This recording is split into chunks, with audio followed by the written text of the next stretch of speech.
Es cierto, me parezco a Hermann Göring. Eso es todo, dicen que me parezco más a él que su propia hija.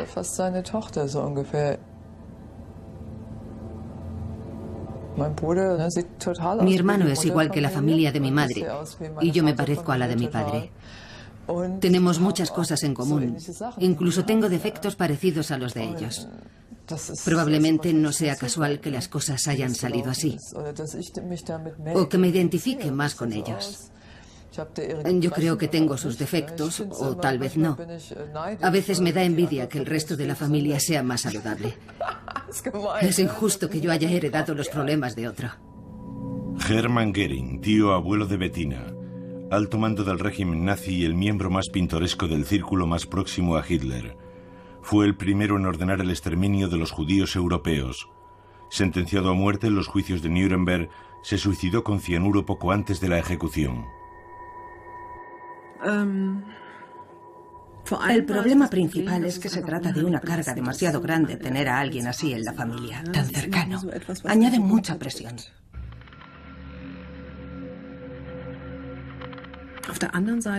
Por otra parte, también he tenido la ventaja, que en realidad no lo es, la ventaja aparente de no tener que pensar en lo que mis propios padres hicieron. En mi familia, Heinrich es el monstruo, un ser tan terrible que los demás, que también eran nazis convencidos, son a su lado totalmente insignificantes. Nadie ha vuelto a hablar de ellos, nadie ha hecho preguntas. Heinrich Himmler, tío abuelo de Katrin, el nazi más importante después de Hitler, dirigía las SS y la Gestapo. Creó los campos de exterminio donde asesinaron sistemáticamente a millones de personas por primera vez en la historia. Se suicidó poco después de su detención. En Alemania nunca he tenido ningún problema. Esta sensación ha sido siempre más fuerte al viajar al extranjero. Entonces me sentía más insegura y más incómoda. Tuve que enfrentarme a ese problema, igual que muchos otros jóvenes alemanes. No era algo muy específico debido a mi familia, sino que he oído a otros alemanes de mi generación que en sus viajes al extranjero siempre se esforzaban por no parecer alemanes. Eso implica no hablar alemán ni decir a nadie que eres alemán. Todo lo que queríamos era pasar desapercibidos. Nos alegrábamos muchísimo cuando nos tomaban por holandeses o por suecos o algo parecido. Eso era lo mejor. Lo principal era que no nos tomasen por alemanes. Yo siempre me he esforzado por aprender los idiomas lo mejor posible, para no tener nada de acento alemán. Para mí eso era muy, muy importante.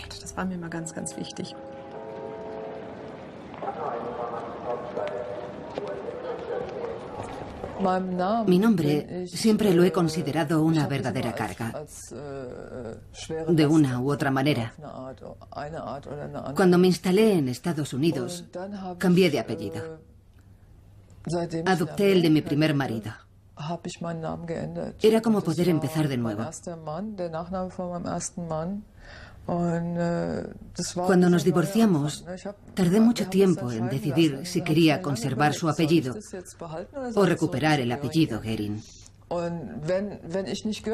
Si no me hubiese apellidado así, no me lo habría pensado solo por sentirme emancipada. Pero Göring, bueno, mejor dejarlo. Eso era lo mejor. Así de fácil, ser una persona cualquiera. Nadie en especial, sin cargar con la responsabilidad de la sociedad alemana solo por mi nombre. Pero era solo aparente. Algo así se puede hacer para el exterior, pero también tenía que hacer algo para mí misma.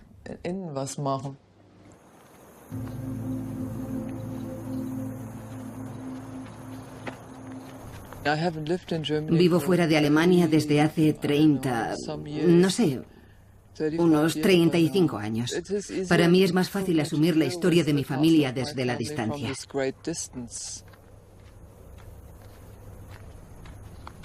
Ven aquí.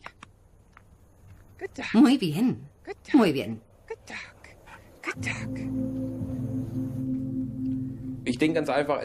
Yo creo que simplemente no tiene nada que ver con cambiar el nombre.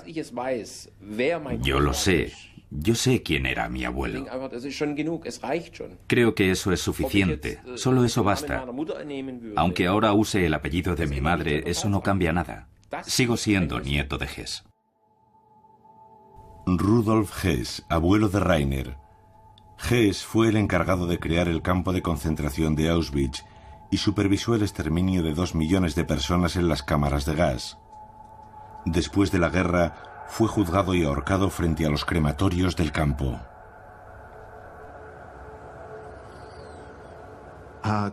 Mi relación con Rainer Hess surgió por motivos estrictamente periodísticos. Me dijeron que Yad Vashem había recibido una carta del nieto del comandante de Auschwitz.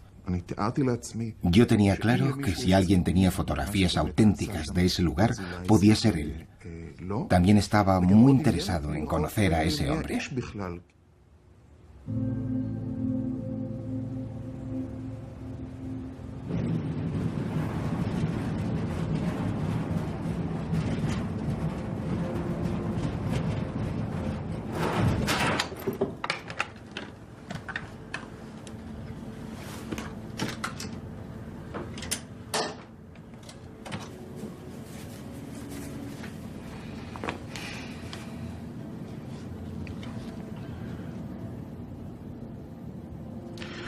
Y este es el jardín de la casa. Sí, esa es la puerta.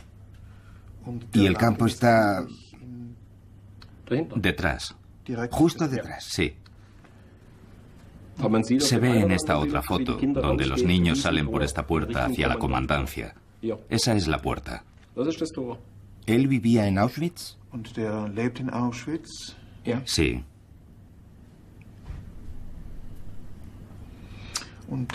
Pero en ninguna foto se ve... ¿No hay ninguna foto del campo en sí? No, son solo fotos familiares. Todo muy limpio. No hay nada, no hay crematorio. No. Todo lo que se producía allí, el coche a pedales o el avión, era obra de los prisioneros.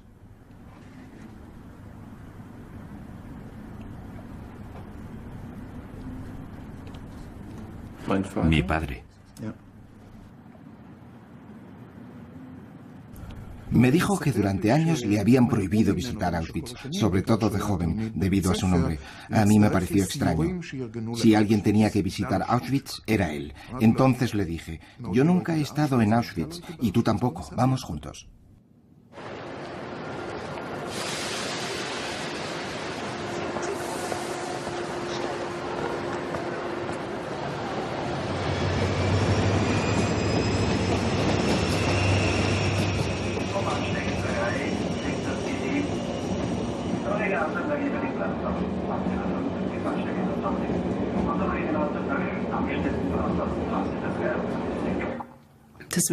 Pero yo nunca he tenido miedo de poder heredar algo así, ni de llevar en los genes la sangre envenenada de Heinrich. Si pensara eso, estaría dando la razón a los nazis y a su absurda ideología de que todo depende solo de la sangre. Yo no me creo esas estupideces. Y tampoco creo que sirva de nada pensarlo.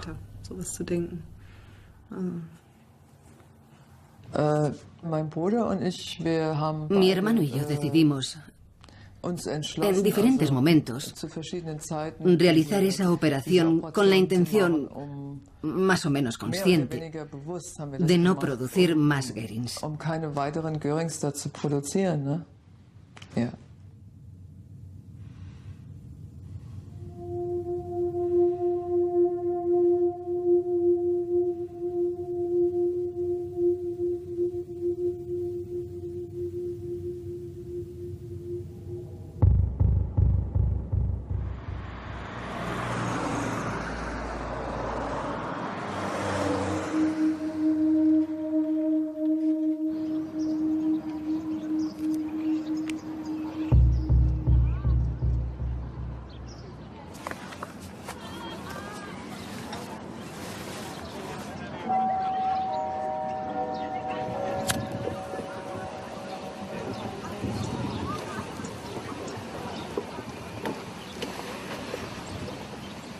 Mi madre debía estar agradecida a Hitler y Himmler por los guetos y por los supermercados que hacían un descuento especial para la familia Frank.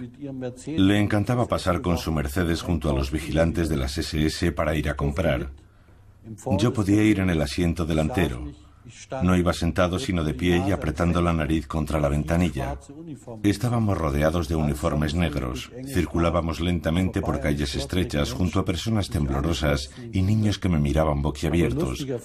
Pero lo que más me gustaba era pasear por un campo de barracones rodeado de alambre de espino. Hoy sé que era un ala externa de un campo de concentración. Entonces yo solo veía a mi tío vestido de uniforme con un burro.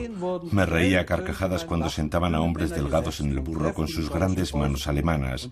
El burro se sacudía y los hacía caer. Les costaba trabajo levantarse y no les hacía tanta gracia como a mí. Los sentaban una y otra vez, uno tras otro. Entonces le daban un golpe al burro. Fue una tarde genial.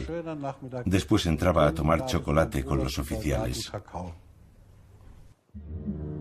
Hans Frank, padre de Niklas, fue uno de los colaboradores más próximos a Hitler desde su ascenso al poder. Como gobernador general de la Polonia ocupada, fue el responsable de los guetos y los campos de exterminio, declarado culpable de crímenes contra la humanidad en Nuremberg y ahorcado. Desde hace ya varios años, voy a hablar a las escuelas siempre que me invitan. Allí leo fragmentos de mis 2 libros contra mis padres.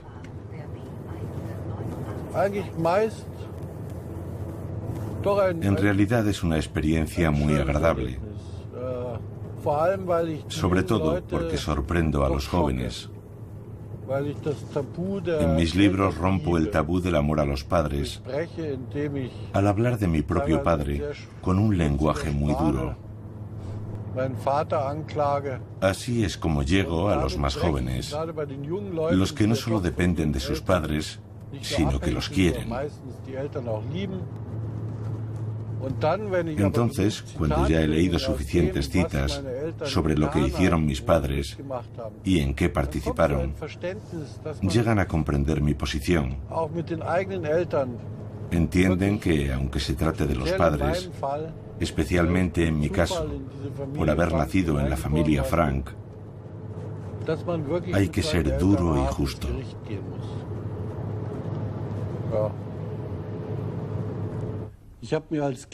Ya de niño imaginé tu muerte. Siento tu temor ahora que se acercan los pasos. Tropiezas entre los guardias. El sudor te corre entre los hombros y entre las nalgas. Los grilletes hacen que te cueste trabajo caminar. Además te sujetan por el brazo derecho y por el brazo izquierdo, como han hecho siempre en todo el mundo, como si antes de la ejecución hubieras olvidado cómo se camina. Ves la plataforma elevada, sobre ella 3 patíbulos, debajo cortinas negras. ¿Será la cortina de la derecha, la de la izquierda o la del centro la que oculte tu caída a los ojos de los testigos? Entonces te hacen subir los 13 escalones, te ponen una capucha y la soga al cuello para tu viaje a la eternidad. Cuando tu cuello se rompió me libré de una vida horrible. ¿Cómo me habrías lavado el cerebro? Como a la gran mayoría de mi generación, que no tuvieron la suerte de ver a su padre ahorcado. Por eso me alegro de ser hijo tuyo. Me dan pena los millones de niños cuyos padres repetían el mismo discurso, insidioso y cobarde, inhumano y sediento de sangre, pero no eran tan importantes como tú. No valía la pena anotar sus discursos ni publicar sus diarios. Yo tengo suerte, puedo consultar los archivos europeos y americanos para conocer tu vida, estudiarlos sin que nadie me moleste, sin mentiras familiares. Pero da igual si los trabajo con bisturí o con martillo, siempre descubro un típico monstruo alemán.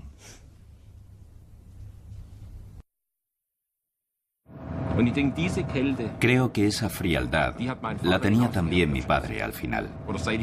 Al menos desde que yo lo conocí. Nunca se nos ocurría sentarnos en su regazo. No tiene nada que ver con mi relación con mis propios hijos.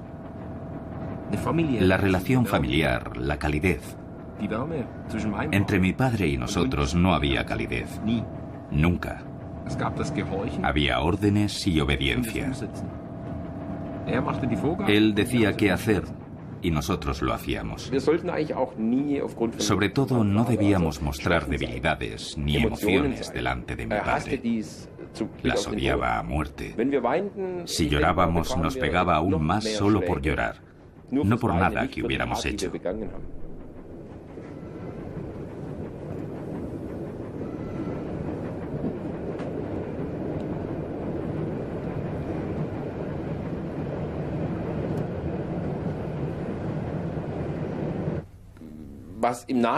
Lo más grave desde mi punto de vista es que en realidad nunca renunció a esa ideología.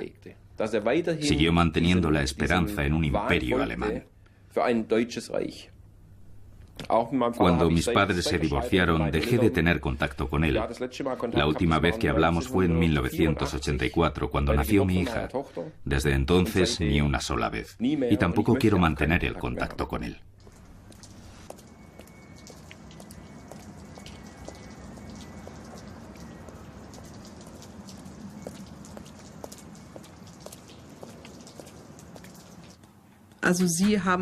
Mi familia no ha profundizado tanto en esta historia como yo. Así que, en realidad, no sé si hacerlo es liberador o satisfactorio. Por mi parte, creo que lo que yo siento en general es muy positivo. Creo que es bueno para mí y también para mi hijo. Pero no puedo hablar por el resto de la familia. Estoy segura de que algunos de ellos lo verían de otra manera. Y consideran que yo perturbo la tranquilidad de la familia o que no hago más que revolotear de un lado a otro.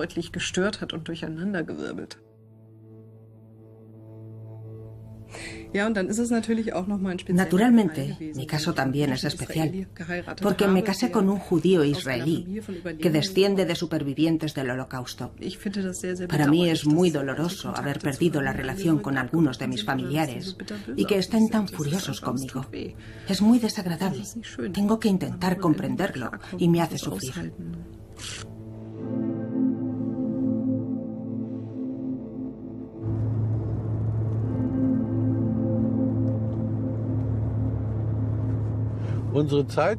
Los historiadores contemporáneos han hecho un trabajo muy bueno.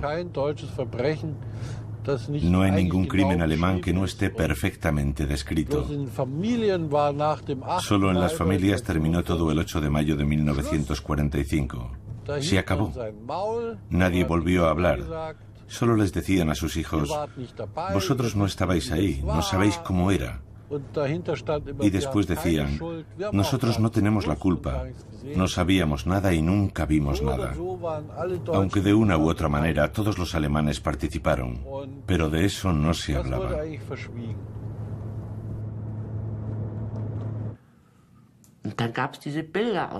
Había unas fotos de Plaszow que me gustaban mucho.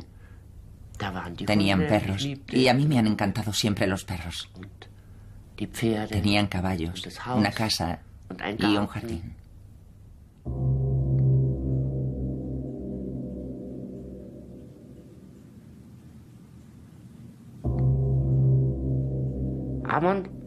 ¿Y Amon? ¿Qué es lo que hacía en el campo? Era un campo de trabajo. De acuerdo, decía yo, un campo de trabajo, no de exterminio. Un campo de trabajo. ¿Y qué se hace en un campo de trabajo? Pues trabajar, respondía mi madre. ¿Qué iban a hacer? Sí, continué yo. Pero no había también niños o ancianos.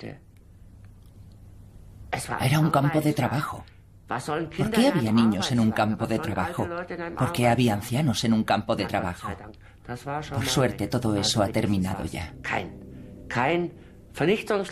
Al menos era un campo de trabajo y no de exterminio. Entonces yo seguí preguntando: ¿pero él no les hizo nada a los judíos? Y ella me respondió: bueno, sí que mató a unos pocos. ¿Unos pocos? ¿Sí? ¿Qué quiere decir unos pocos? 2, 3, 4, ¿cuántos?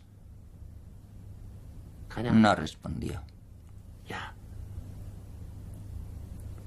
El tema me interesaba. Podían haber sido muchos. La expresión "unos pocos" deja mucho espacio a la imaginación.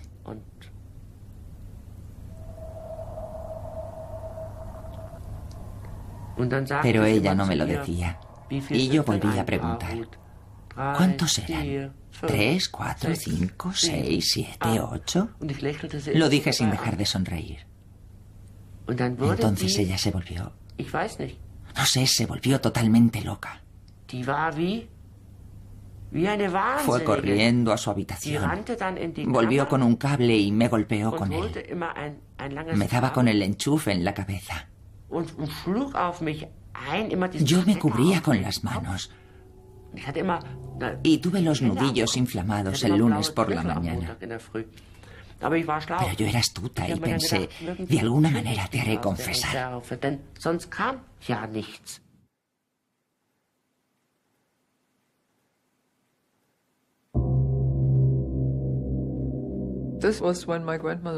Sucedió cuando mi abuela vivía con nosotros. Yo tenía 11 o 12 años. Estábamos viendo un documental sobre el Holocausto en la televisión y ella estaba presente. Entonces dijo, todo esto es mentira, mentira. Nosotros le respondimos, ¿cómo puedes decir eso? Mira todo lo que sucedió. Lo recuerdo muy bien. Después hubo una gran discusión en casa. Eso era lo que hacían para enfrentarse al pasado. Admitir lo que había ocurrido era demasiado terrible. La forma más fácil de evitar la discusión era decir que no había sucedido nunca.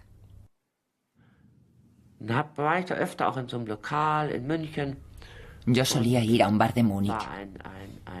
Había un camarero muy agradable, un hombre alto de pelo negro y ondulado. Era muy guapo. Se llamaba Manfred. Atendía a los clientes en su local y me caía bien. Un día, uno de los camareros estaba enfermo, así que Manfred se remangó y se quitó el reloj para fregar. Entonces vi el número.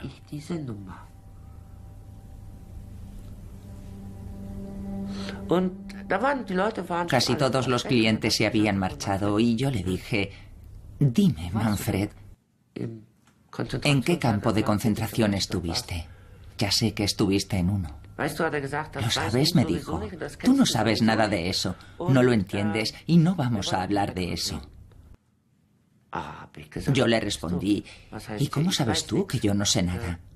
Yo he leído mucho sobre Auschwitz y sobre Anna Frank. Sé mucho de Polonia, le dije. Mi abuela es de Katowice. No soy tan tonta como tú crees. Solo quiero saber dónde estuviste, eso puedes decírmelo. En Plaszow. ¿En serio?, dije yo. ¿Estuviste en Plaszow? ¿Conoces Plaszow? Pues claro, le dije, mi padre también estuvo allí. ¿Conoces a mi padre? No puedo conocer a todo el mundo, Mónica. En Plaszow había mucha gente. Entonces yo le dije, mi padre era Goethe. Pero él no conocía a ningún Goethe. ¿Qué? Le dije, Manfred, no me mientas. Goethe era el comandante de Plaszow. Si no conoces a Goethe, es que no estuviste en Plaszow. De repente se puso blanco como la cera. Me miró fijamente y dio un paso atrás.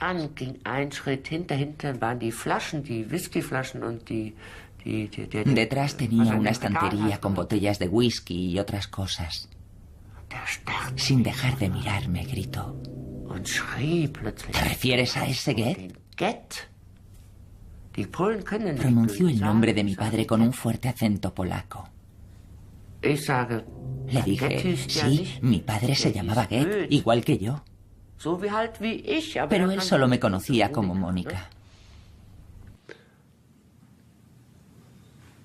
Entonces empezó a gritar, un asesino, un cerdo. Yo estaba confusa. Lo miré y le dije, ¿a qué te refieres? Tú estabas en Plaszow. Sí, en Plaszow.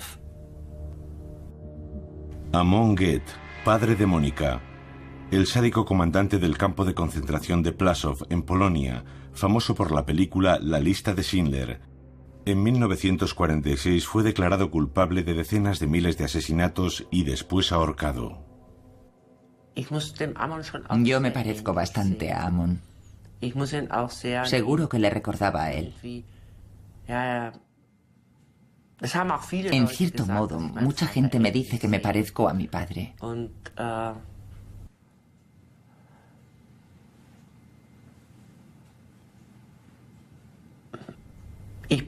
Pero yo no soy Amon. Y tampoco tengo absolutamente nada en común con él.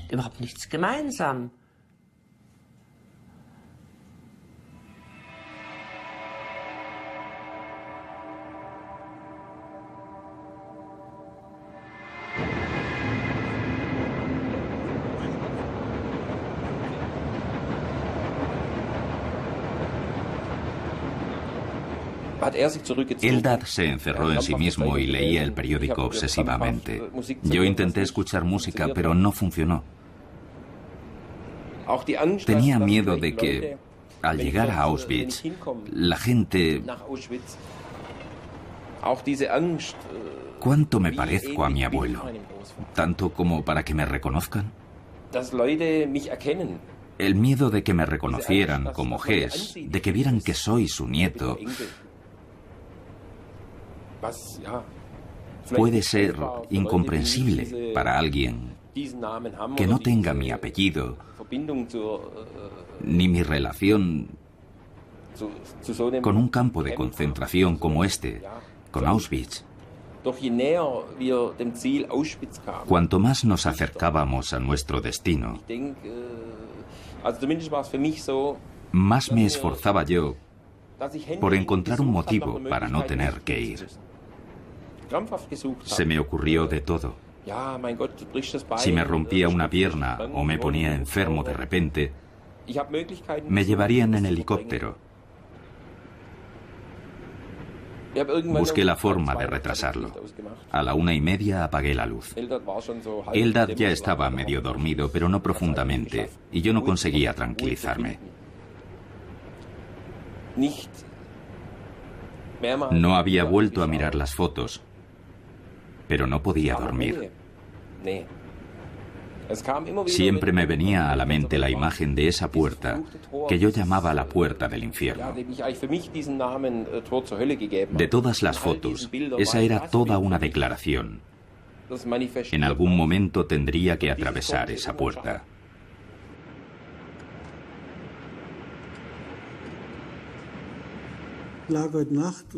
Anoche a las 3 de la mañana no podía dormir y me juré que no volvería a pasarme. Tengo la sensación de que estoy luchando por una causa perdida. Lo veo en vuestra cara. No soy el centro de atención. Tenéis otros intereses y hacéis bien. Puedo imaginarme lo que pensáis. Ahí viene otro viejo a soltarnos el rollo del Tercer Reich. Y me parece natural. Yo no habría reaccionado de otra forma. Estoy seguro.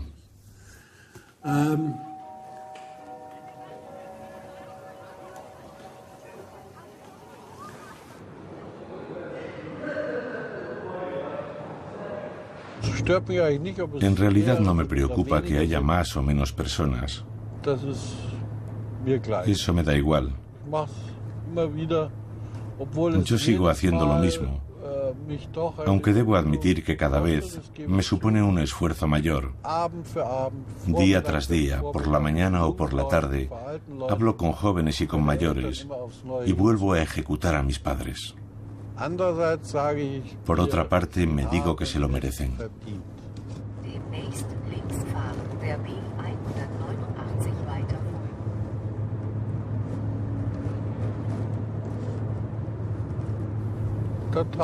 Por desgracia, no confío en los alemanes. He tenido charlas con adultos donde les he dicho: Ustedes están ahí sentados y me alegro de que hayan venido a mi conferencia, pero debo confesarles que en absoluto confío en ustedes. ¿Quién sabe? Si la situación económica vuelve a ser muy negativa, tal vez vuelvan a tener las mismas ideas, tal vez sigan a un líder carismático y opriman a otros grupos étnicos. Tal vez los metan en la cárcel, no habría que volver a llamarlos campos de concentración. Una muerte aquí y un asesinato allá. Un poco de limpieza podría ser positiva. Dejaría puestos de trabajo libres para los alemanes puros. Eso me da miedo, me da mucho miedo.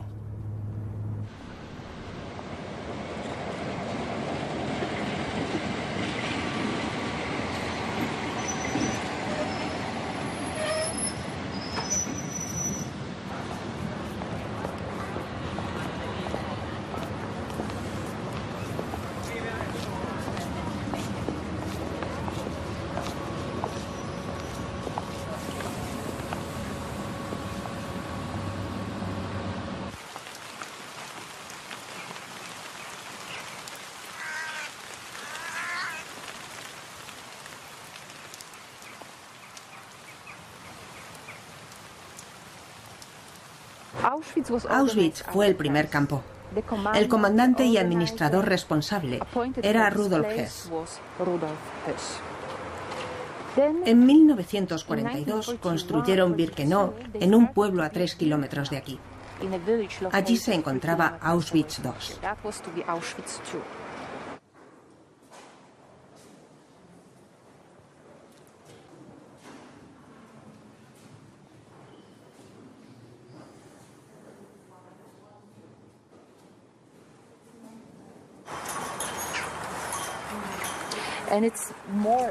Aquí hay muchas velas, sobre todo el 1 de noviembre.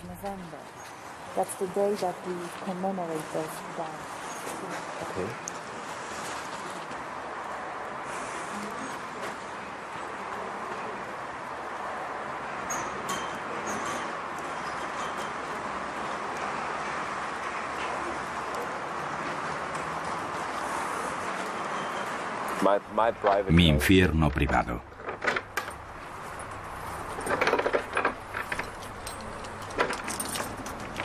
El infierno, sí. El infierno nos persigue. Da igual de qué lado, del tuyo o del mío.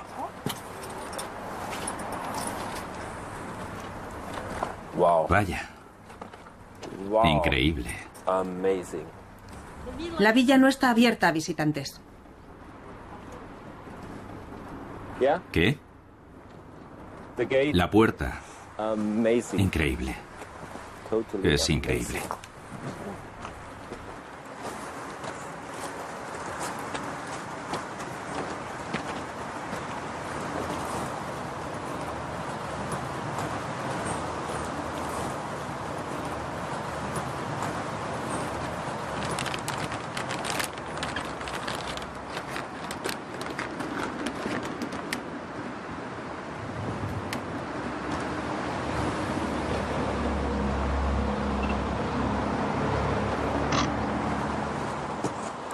Qué asco de tiempo. Es aquí.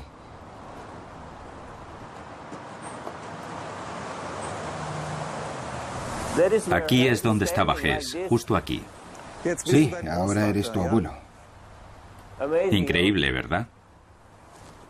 Qué horrible. Aquí mataban personas cada minuto. Niños. Y traían aquí a sus familias. Y criaban a sus hijos. Y todo se vivía como si fuese lo más normal del mundo. Horrible. Esta fue la fecha de construcción de la casa.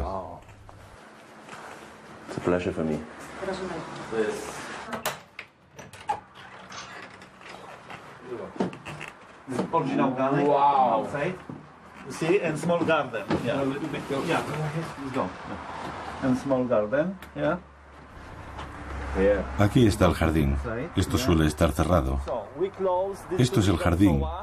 Y ahí está el muro del campo de concentración. Es el original, ¿lo ve?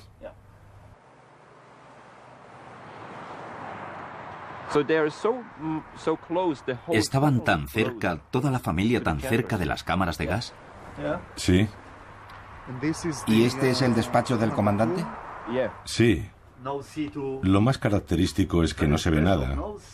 No se ven las chimeneas, no se ve el crematorio, no se ven las cámaras de gas ni los prisioneros. Todo está cerrado. Estas ventanas son diferentes, ¿lo ve?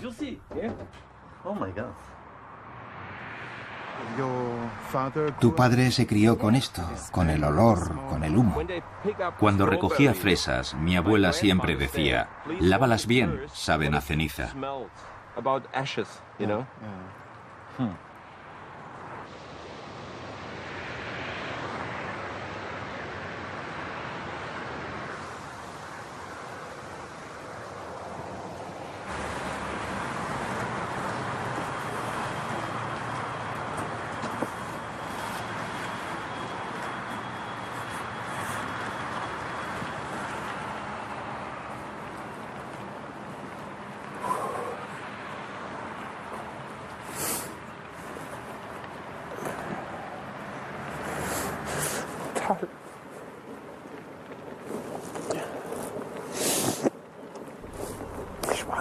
Es una locura.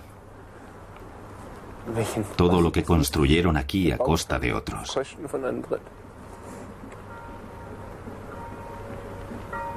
Y la poca vergüenza de decir que no ha sucedido. Nosotros siempre fuimos justos, siempre fuimos buenos. Nosotros no hicimos eso, fueron otros. Un jardín así no nace sin... no crece sin ayuda. Una locura.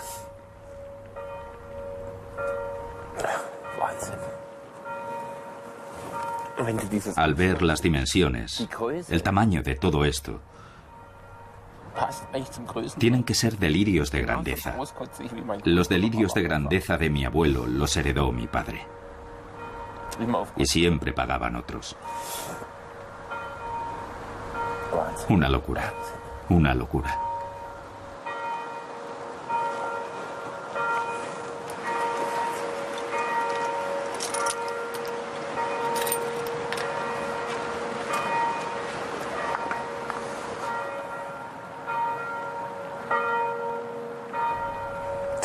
Ahora te enseñaré mi jardín en el pabellón austríaco.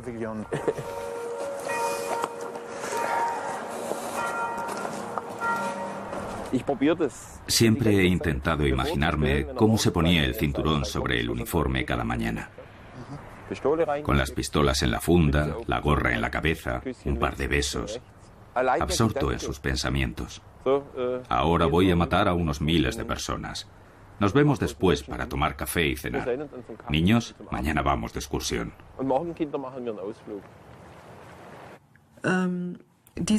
La pregunta es, ¿dónde queda el amor por los padres? Si uno es sincero y si sabe realmente lo que hicieron o pensaron. ¿Es posible? ¿Dónde se pone el límite? Creo que la pregunta más difícil es ¿dónde se pone el límite?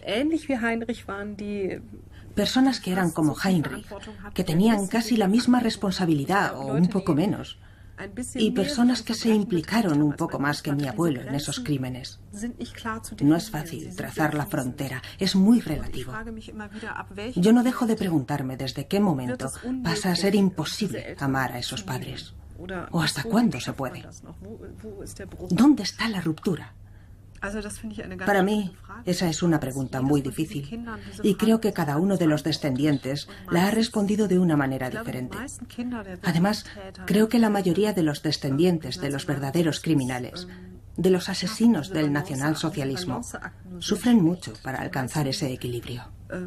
La mayor parte se decide bien por una ruptura radical con los padres para poder vivir su propia vida y no volverse locos con esta historia, o bien por la lealtad y el amor incondicional, olvidando todo lo negativo. Creo que las opciones intermedias son muy difíciles de sostener. Me interesaría saber cómo reaccionaron sus otros hermanos. Éramos 5. Y desde el 31 de marzo de este año, soy el único que sigue con vida tras la muerte de mi hermano, el único que me apoyó. Siempre le llevaba mis nuevas investigaciones y él me decía, lo sé y me lo has demostrado, nuestro padre era un criminal. Aún así lo quiero. Después estaba mi hermano mayor, Michael. Cuando escribí el libro, la revista Stern lo compró y publicó una edición previa. Cuando salió el primer capítulo, mi hermano mandó una carta a la revista que decía: mi hermano Niklas es un mentiroso. Nada de lo que ha escrito es cierto. Siempre ha sido la oveja negra de la familia. La revista Stern también publicó eso. Después estaba mi hermana, que siempre decía, no quiero ser más vieja que papá. Mi padre fue ejecutado a los 46 años. Y mi hermana, Brigitte, que se llamaba igual que mi madre, desarrolló un cáncer. Podía haber vivido muchos años más, pero se suicidó a los 46. Después estaba la mayor de los 5, Frank. Emigró con su marido a Sudáfrica porque estaba cómoda con el régimen del apartheid. La última vez que hablé con ella por teléfono fue algo así. Hola, Sigrid. ¿Qué estáis haciendo? Entonces me respondió, estamos calculando cuánto tiempo pudo arder cada judío si es que quemaron a 6 millones en los hornos. Exactamente 1,6 segundos. Es todo mentira, todo mentira. Murió en Sudáfrica, así que yo soy el último. Es lo justo.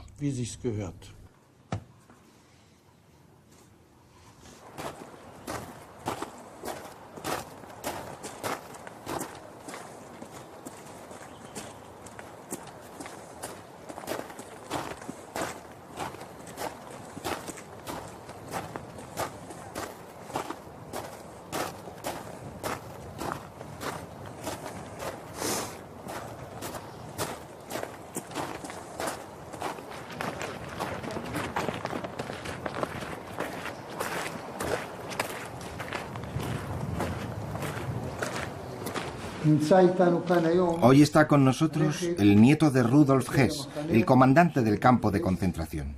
Se llama Rainer Hess.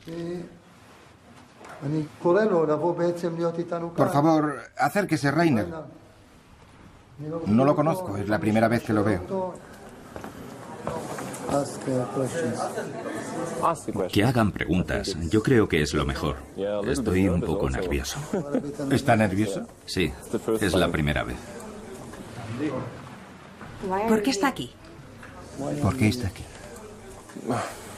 ¿Que por qué estoy aquí? Para ver el horror que llevó a cabo mi abuelo y las mentiras que he oído en mi familia durante años. Ha hablado de mentiras. ¿Qué mentiras? Mi familia miente. Cuando era joven, conocí a mi abuela. Le pregunté varias veces qué pasaba con nuestro nombre, pero no me decía nada. De todas estas cosas, en mi familia nunca se hablaba de esto. ¿Se siente culpable por lo que hizo su abuelo? Sí. Sí.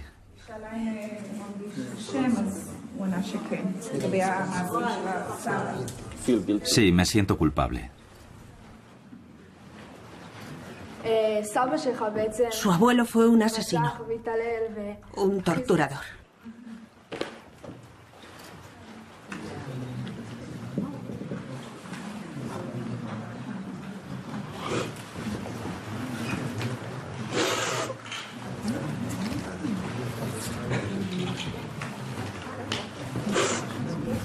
Acabó con mi familia.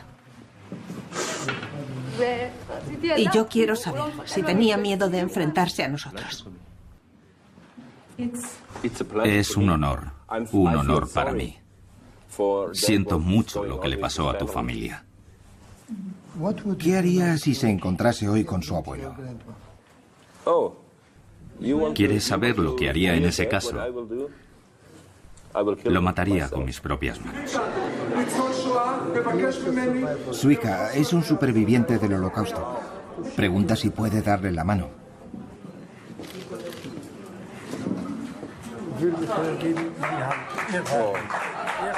¿Puedes sujetarlo?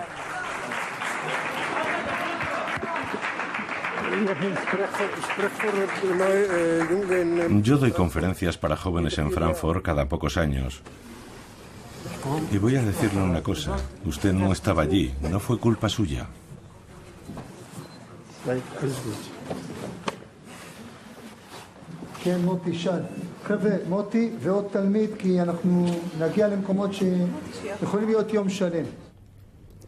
Un superviviente de Auschwitz,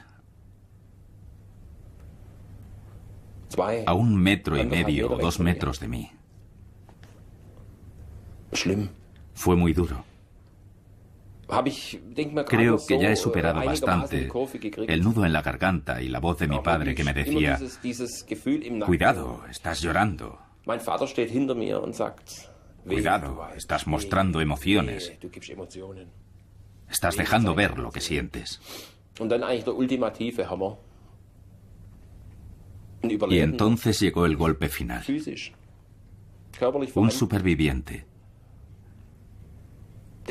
Un hombre de carne y hueso que se levanta de entre la multitud, se acerca a mí, me da la mano, me abraza y me dice: no te sientas culpable. Fue muy emocionante. Ahí ya no es posible controlarse, no se pueden reprimir los sentimientos.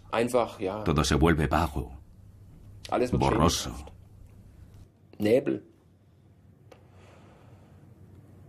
Pero también nace un sentimiento que, por primera vez, no es miedo ni vergüenza.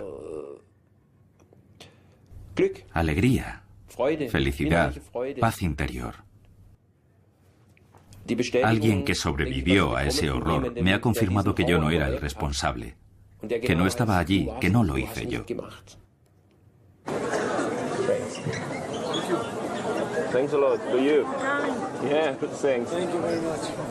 Muchas gracias.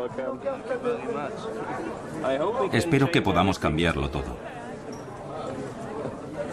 Ha sido un honor para mí.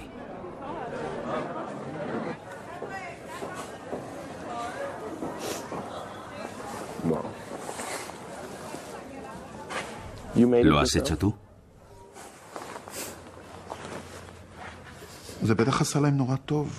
Debe de haber sido muy reconfortante para ellos verlo y oírlo. Esto cierra un círculo minúsculo, totalmente desproporcionado, si lo comparamos con la dimensión de los supervivientes del Holocausto. Pero para ellos representa un final feliz, el fin de ese horrible viaje. Y no sé, yo no sentí ningún vínculo porque todo fue muy rápido, como hundirse en un remolino. Fue genuino. De eso no tengo la menor duda. Nació del corazón. Pero fue demasiado rápido.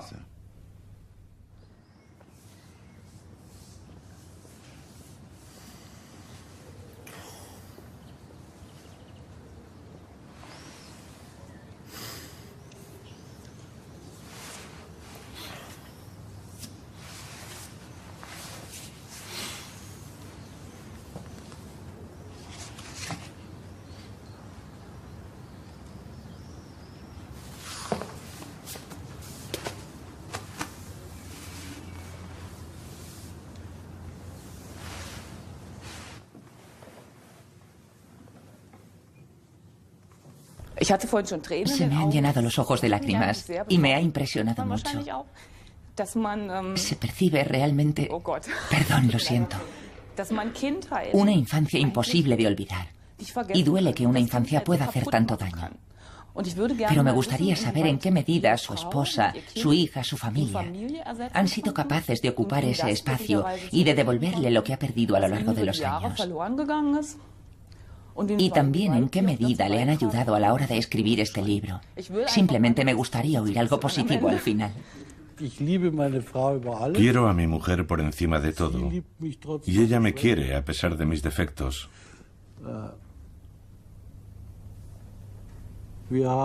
Tenemos una hija maravillosa, por desgracia solo una. Queríamos tener muchos más hijos. Nuestra querida hija tiene ya 3 niños. Muchas veces, en ocasiones durante semanas, están en nuestra casa. De no ser por ellos, hoy les estaría hablando un hombre el doble de gordo. Pero aunque reconozco que también yo tengo grabado a fuego el 4º mandamiento, honrarás a tu padre y a tu madre, les confieso que no puedo hacerlo. Me resulta imposible y tengo que vencer siempre una cierta resistencia.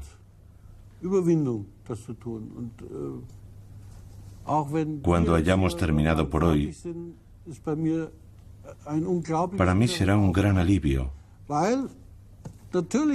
porque, como cualquier niño, añoraba el amor de mis padres. Es lo lógico.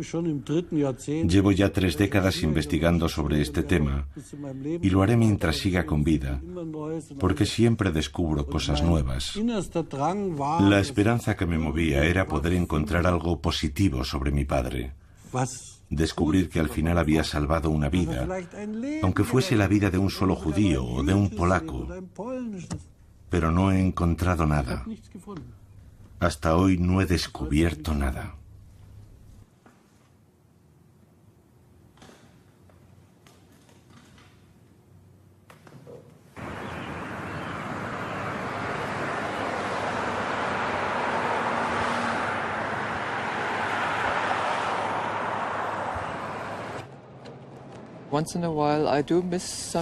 A veces echo de menos la comida alemana, la cultura o la música de mi país. Por eso a veces celebramos comidas alemanas y mi esposo Adi me canta canciones tradicionales. Toda la cultura alemana pasó a ser cultura nazi. Es ridículo, se trata solo de 12 años en varios siglos. Por supuesto, en los años 60 éramos rebeldes y decíamos no a todo. Con el paso del tiempo, volvimos a mirar y nos dijimos, a lo mejor había algunas cosas buenas. Me gusta la cultura alemana, la música clásica, la literatura y todo eso. Tiene algo que no encuentro en ningún otro lugar.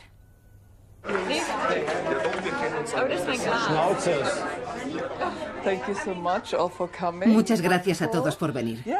Por una vez voy a celebrar mi cultura alemana y disfrutar de ella en vez de combatirla.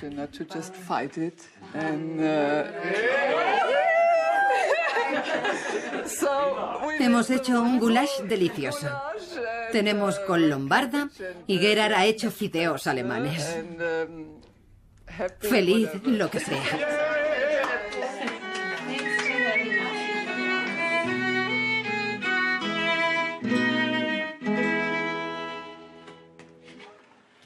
Kein schöner Land in dieser Zeit, als hier das unsere weit und breit, wo wir uns finden, wohl unter Linden zur Abendzeit, wo wir uns finden, wohl unter Linden zur Abendzeit.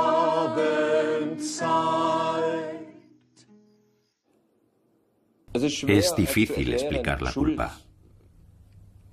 Aunque no haya ningún motivo, ¿por qué voy a sentirme culpable?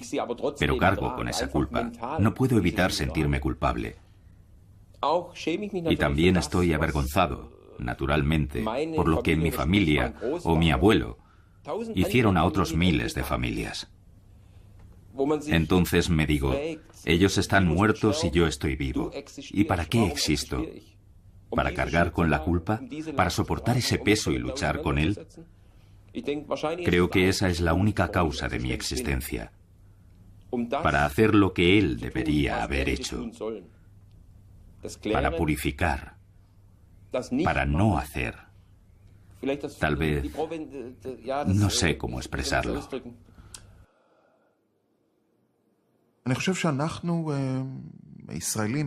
Creo que nosotros, los israelíes, los judíos, somos muy comprensivos a la hora de aceptar este proceso. Porque tenemos la necesidad de poner un final feliz a esta historia para poder llevar una vida normal.